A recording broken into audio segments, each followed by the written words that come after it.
خوبصورت گھرانے کی بنیاد تو رسول اللہ صلی اللہ علیہ وسلم نے اپنے اقوال سے پہلے ہی بیان کر دی کہ رشتہ چننے کا کرائٹیریا یہ ہے، اور پھر جب رشتہ ہو جائے اور جب سارے معاملات طے بھی ہو جائیں. یہاں پہ یہ بات بھی یاد رکھیے کہ رسول اللہ صلی اللہ علیہ وسلم نے آج ہمارے معاشرے میں، آپ کو پتہ ہے پردے کی کیا کیفیت ہے، کہ پردہ تو معاشرے سے اٹھ گیا ہے، پردہ تو آج معاشرے میں موجود ہی نہیں ہے، جبکہ رسول اللہ صلی اللہ علیہ وسلم کی حدیث تو اس بات کی طرف اشارہ کرتی ہے کہ پردہ تو چہرے کا بھی ہونا چاہیے، کیونکہ رسول اللہ نے کہا ہاں اگر جہاں پہ تم رشتہ کرنا چاہتے ہو تو اس عورت کو دیکھ لو. تو یہاں پہ دیکھنے سے مراد چہرہ دیکھنے ہی کے بارے میں ہے، معاذ اللہ کوئی عورت کو برہنہ دیکھنے کے بارے میں یہ بات نہیں کی جا رہی ہے، اسی لیے کی جا رہی ہے کہ اس کو دیکھ لو تاکہ تمہیں اس کی شکل کا پتہ لگ جائے، اور اگر تمہیں انکار کرنا چاہو تو پہلے کر لو، بعد میں ایسا نہ ہو کہ مجھے تمہاری شکل پسند نہیں آئی وغیرہ وغیرہ. تو رسول اللہ صلی اللہ علیہ وسلم نے یہ پیرامیٹرز امت کو بتلا دی. اب شکل دیکھ لینے کے بعد، رشتہ طے ہو جانے کے بعد، ویسے بھی آپ کو پتہ ہے اسلام میں یہ جو منگنی ہے، جس کو ہم اردو میں منگنی کہتے ہیں، یہ جب نکاح کا معاملہ طے ہو جائے یہ نصف نکاح کے برابر ہوتا ہے. اور پھر رسول اللہ صلی اللہ علیہ وسلم نے اس کے بھی حدود و قیود بیان کیے کہ جس کا آپس میں نسبت طے ہو جائے اس کے رشتے کے اوپر رشتہ مت بھیجا جائے. اسلام میں یہ بھی منع، رشتے کے اوپر رشتہ بھیجنا بھی منع ہے، کہ پتہ ہے کہ دو فریقین کے مابین کچھ رشتے کی بات چل رہی ہے، جب تک واضح وہاں سے انکار نہ ہو جائے رشتہ بھی نہیں بھیجنا. یہ ساری اخلاقیات رسول اللہ صلی اللہ علیہ وسلم ہماری امت کی تربیت کر کے گئے ہیں. اور پھر جب رشتہ طے ہو جائے، جب نکاح ہو جائے، آپ بتائیے نکاح کے موقع کے اوپر رسول اللہ صلی اللہ علیہ وسلم کا جو سنت طریقہ تھا وہ کن آیات مبارکہ کی تلاوت کرنا تھا؟ یہ رسول اللہ کی سیرت کا حصہ نہیں ہے جس کو ہم نے فراموش کر دیا. یا ایھا الناس اتقوا ربکم الذی خلقکم من نفس واحدہ وخلق منها زوجها وبث منہما رجالا کثیرا ونساء. آپ بتائیں یہ آیت ہے، یہ کتنی عظمت والی آیت ہے، یہ نکاح کے موقع کے اوپر رسول اللہ صلی اللہ علیہ وسلم نے کیوں پڑھی اور یہ سنت کیوں بنی؟ خطبہ کے بعد یہ جو چند آیات پڑھی جاتی ہیں اس کا بھی نکاح کے ساتھ گہرا تعلق ہے، اور گھروں کی آبادی کا تعلق ایک تو رشتہ کرنے کے وقت شروع ہو جاتا ہے. یہ ماں باپ کی ذمہ داری ہے کہ بیٹے اور بیٹی کے لیے بہترین رشتے کا انتخاب کریں، اور اس کی بنیاد نیکی اور اگر تقویٰ ہوگی تو انشاءاللہ آپ کے اس سارے کے سارے معاملے میں اللہ کی طرف سے برکات تو ویسے ہی نازل ہونا شروع ہو جائیں گی. گھروں کو مضبوط کرنے کے جو کلیے ہیں ان میں سے پہلا کلیہ یہ ہے. پھر دوسری بات یہ ہے یا ایھا الناس اتقوا ربکم الذی خلقکم من نفس واحدہ. نکاح کے موقع کے اوپر اس آیت کو اس لیے تلاوت کیا جاتا ہے کہ تمہارے رب نے تم سب کو ایک باپ آدم اور ایک ماں حوا سے پیدا کیا ہے. کسی کو حسب نسب کی بنیاد کے اوپر کسی کے اوپر کوئی فضیلت حاصل نہیں ہے. خامہا نکاح کے معاملات میں جب دو خاندان آپس میں بیٹھتے ہیں، ایک کہتا ہے جی میں چودھری ہوں، ایک کہتا ہے میں جٹ ہوں، ایک کہتا ہے میں شیخ ہوں، ایک کہتا ہے میں رائی ہوں وغیرہ وغیرہ، ہر کوئی اپنی ذات کے اوپر فخر کرتا ہے، تو اللہ تعالیٰ نے اس فخر کے اوپر کلہاڑا چلا دیا کہ تم سب کا باپ آدم ہے، تم سب کی ماں حوا ہے، تم سب آدم کے بیٹے ہو. آدم ایک پیغمبر اور رسول ہے. انسان کو یہ شرف اللہ تعالیٰ نے بخشا کہ انبیاء آپ بتائیں ان کی نسل ہے، آدم کی نسل ہے ساری انسانیت. اور حضرت آدم اسی لیے اپنے بچوں کے لیے غم بھی کرتے ہیں. اور معراج کی حدیث میں جب وہ دیکھتے ہیں کہ میری اتنی، حالانکہ بتائیے کفار کے ساتھ جہاد ہے، کفار کے ساتھ لڑائی ہے، اسلام میں موجود ہے، لیکن آدم کے لیے تو سارے بچے ہیں. گویا ہم سارے کے سارے آدم کے بیٹے ہیں. کسی کو کسی کے اوپر کوئی فضیلت حاصل نہیں حسب نسب کی بنیاد کے اوپر. ہاں ان اکرمکم عند اللہ اتقاکم، اگر کوئی متقی زیادہ ہے یقیناً اس کو فضیلت زیادہ ہے ہی ہے. جو اللہ کے ہاں عزت والا ہے، ظاہر ہے دنیا میں بھی عزت و احترام کے لائق وہ ہے. تو نکاح کے موقع کے اوپر یہ آیت تلاوت کر کے بتا دیا جاتا ہے کہ نہ لڑکی کا گھرانہ افضل ہے نہ لڑکے والوں کا گھرانہ افضل ہے. تم ایک ماں باپ کے بیٹے ہو تو کوئی آپس میں فخر نہ کرے، تکبر نہ کرے، غرور نہ کرے. گویا رشتے کی ابتدا اس نصیحت سے ہو رہی ہے کہ حسب نسب کی بنیاد کے اوپر نہ لڑکی والے فخر کریں نہ لڑکے والے فخر کریں. اگر یہ فخر ختم ہو جائے گا، برابری کی بنیاد کے اوپر نکاح طے ہو جائے گا، معاملات بڑھنا شروع ہو جائیں گے، تو باہم محبت، مودت، الفت، مثالی گھرانہ تو مارد وجود میں اسی نصیحت پہ آ جائے گا. معزز ناظرین گرامی قدر، یہاں پہ لیتے ہیں ایک چھوٹا سا وقفہ اور وقفے کے بعد اسی بات کو آگے بڑھیں. ویلکم بیک، پروگرام میں ایک مرتبہ پھر خوش آمدید. معزز ناظرین گرامی قدر، ہم آپ کے سامنے خطبہ نکاح کے موقع پر پڑھنے والی آیات کے حوالے سے چند گزارشات کو رکھ رہے ہیں. پہلی آیت کے حوالے سے میں نے آپ کے سامنے چند باتوں کو رکھا، اور اسی نکاح کے خطبے کے اندر دوسرا رہنما اصول گھروں کی آبادی کے لیے بیان کیا گیا. یا ایھا الذین آمنوا اتقوا اللہ حق تقاتہ ولا تموتن الا وانتم مسلمون.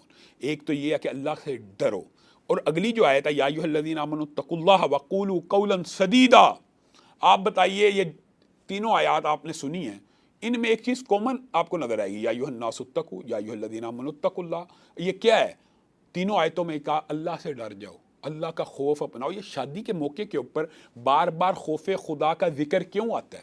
اس کی ایک بڑی خاص وجہ ہے، ہم نے شاید اس بات کو اگنور کیا اور سمجھا نہیں ہے، جس کی وجہ سے ابتدا ہی میں گھرانوں میں بگاڑ پیدا ہونا شروع ہو جاتا ہے۔ رسول اللہ صلی اللہ علیہ وسلم ان آیتوں کو نکاح کے موقع کے اوپر اس لیے پڑھا کرتے تھے کہ رسول اللہ صلی اللہ علیہ وسلم سے بڑا ماہر نفسیات بھی کوئی نہیں، ماہر انسانیت بھی کوئی نہیں، جو لوگوں کی نفسیات کو سمجھتا ہو۔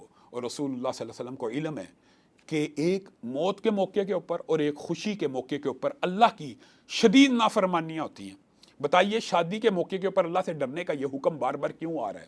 نکاح کے موقع کے اوپر ان آیات کی تلاوت اس لیے کی جا رہی ہے کہ نکاح شادی بیاہ کے موقع کے اوپر بے حیائی کے، بے پردگی کے عظیم الشان مظاہرے کیے جاتے ہیں، اسراف کے عظیم الشان مظاہرے کیے جاتے ہیں، پیسوں کے ضیاع کے عظیم الشان مظاہرے کیے جاتے ہیں، فخر تکبر رعونت کا عظیم الشان مظاہرہ کیا جاتا ہے۔ تو اللہ رسول اللہ صلی اللہ علیہ وسلم کے ذریعے امت کو یہ پیغام دے رہا ہے کہ اللہ سے ڈر جاؤ۔ اگر شادی کے موقع کے اوپر بے حیائی ہوگی، غیر محرموں کا اختلاط ہوگا، بے پردگی ہوگی، تو یہ شادی کے اوپر رحمتوں کا نزول نہیں ہوگا، بے برکتی ہو جائے گی۔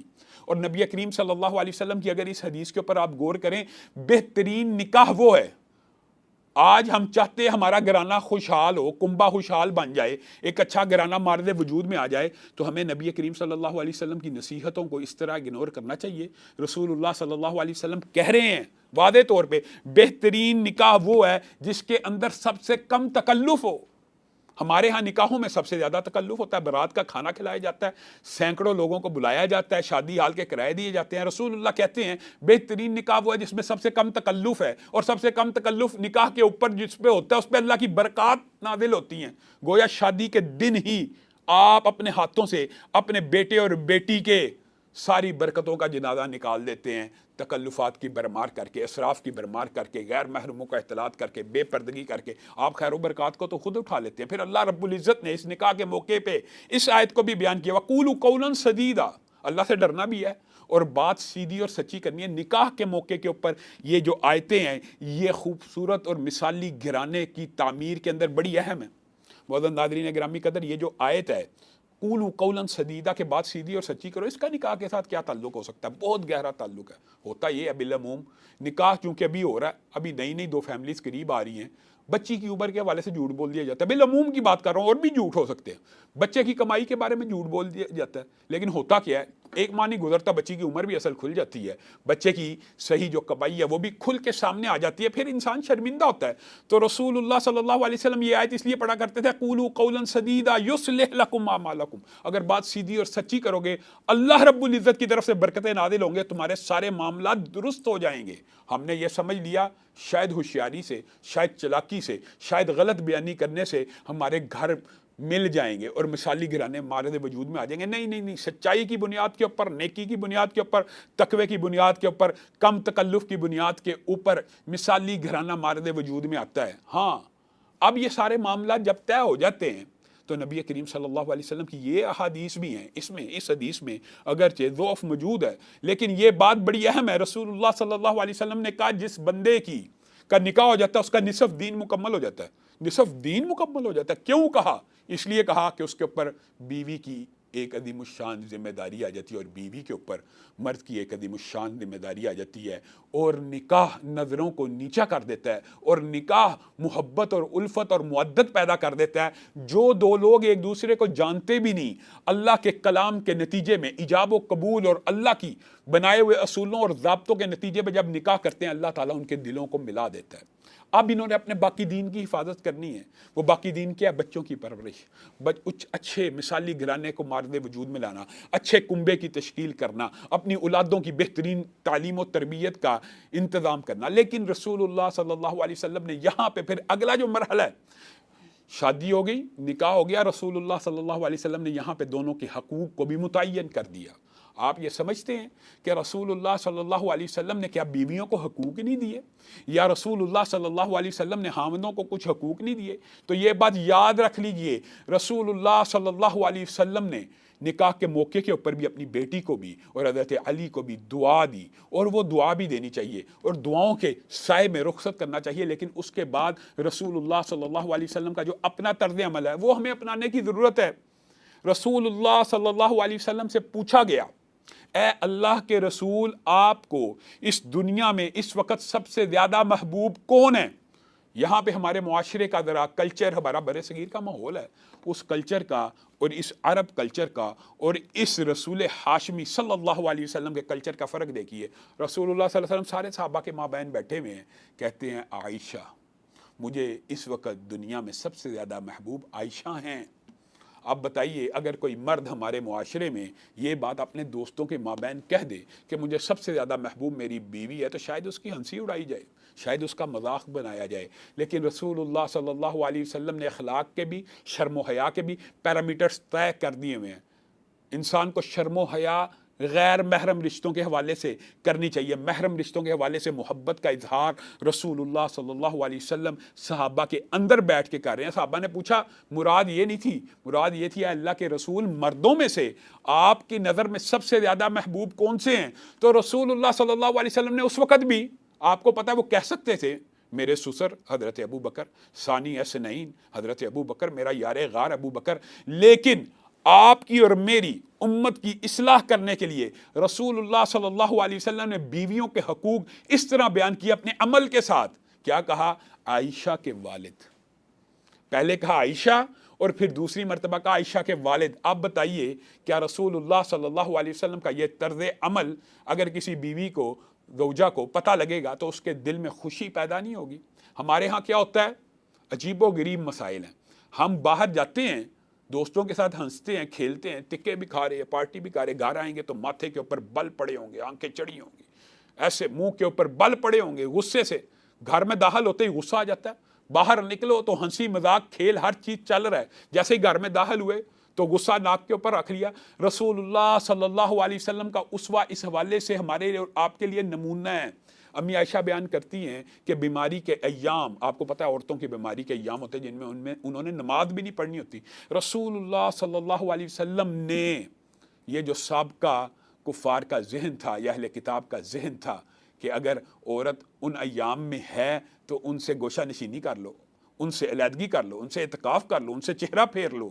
رسول اللہ صلی اللہ علیہ وسلم کے بارے میں امی عائشہ کہتی ہے، ان ایام میں بھی رسول اللہ صلی اللہ علیہ وسلم ازواج مطہرات کے پاس آتے، اور جس جگہ سے میں پانی پی رہی ہوتی، رسول اللہ صلی اللہ علیہ وسلم میرے تالیف قلب کے لیے اسی جگہ پہ اپنے لبوں کو رکھتے اور وہیں سے پانی پیتے۔ یہیں پر بس ہے، رسول اللہ صلی اللہ علیہ وسلم اگر میں کوئی بوٹی کھا رہی ہوتی، کوئی جس جگہ پہ میں دانت گاڑتی، رسول اللہ صلی اللہ علیہ وسلم وہ بوٹی میرے ہاتھ سے لے لیتے اور انہی جگہوں کے اوپر اپنے دانتوں کو گاڑ لیتے۔ آپ مجھے بتائیے، رسول اللہ صلی اللہ علیہ وسلم بیماری کے ایام میں عورتوں کے ساتھ اس سلوک کی، اس حسن سلوک کا مظاہرہ کیوں کر رہے ہیں؟ میں آپ کے سامنے پہلے بھی کئی مرتبہ یہ بات رکھ چکا ہوں کہ سائنس کی بعض باتیں جو سائنس اب دریافت کرتی ہے، ان کی حکمتیں اور علتیں اسلام پہلے بیان کر چکا ہے، اور اگرچہ اسلام میں حکم اور علت کا معلوم ہونا ضروری نہیں ہے، ہم تو احکامات کے پابند ہیں، بندہ مومن اور بندہ مسلم صرف حکم کا پابند ہوتا ہے۔ تو رسول اللہ صلی اللہ علیہ وسلم ان ایام میں ازواج مطہرات کے ساتھ جو معاملہ کر رہے ہیں وہ امت کے لیے ایک نصیحت ہے۔ کیوں؟ کہ ان ایام میں سائنس بھی کہتی ہے، اور آج یہ سائنس کہے نہ کہے، عورت کے مزاج میں چڑچڑاہٹ ہوتی ہے، عورت کے مزاج میں غصہ ہوتا ہے، تلخی آ جاتی ہے، قدرتی نیچرل ایک بات ہے۔ ان ایام میں وہ کڑواہٹ زیادہ ہوتی ہے، تو رسول اللہ صلی اللہ علیہ وسلم ان ایام میں بھی سابقہ کفار کی ساری امتوں کے جو رسم و رواج ہیں باطل، ان کو رد کر کے ازواج مطہرات کے پاس آتے ہیں، ان سے تلیف قلب کے لیے محبت والا معاملہ کرتے ہیں تاکہ امت کو یہ رہنمائی مل جائے کہ ان ایام میں عورتوں کو دھتکارنا نہیں ہے، عورتوں کو پرے نہیں پھینکنا، بلکہ عورتوں کے ساتھ ان ایام میں تلیف قلب کرنی ہے، اور پیار اور محبت کا، مودت کا رشتہ اگر بڑھانا ہے تو اس طرح کے معاملات کریں گے، عورت کی چڑچڑاہٹ ختم ہو جائے گی، مثالی گھرانہ مارد وجود میں آ جائے گا۔ ایک مثالی گھرانہ جو ہے وہ اسی طرح مارد وجود میں آتا ہے کہ میاں اپنی بیوی سے محبت کرتا ہو اور بیوی اپنے میاں سے محبت کرتی ہو۔ معزز ناظرین گرامی قدر، یہاں پہ آج اس پروگرام کا وقت ختم ہو گیا، انشاءاللہ کل اسی بات کو آگے بڑھائیں گے۔ والسلام علیکم ورحمۃ اللہ وبرکاتہ۔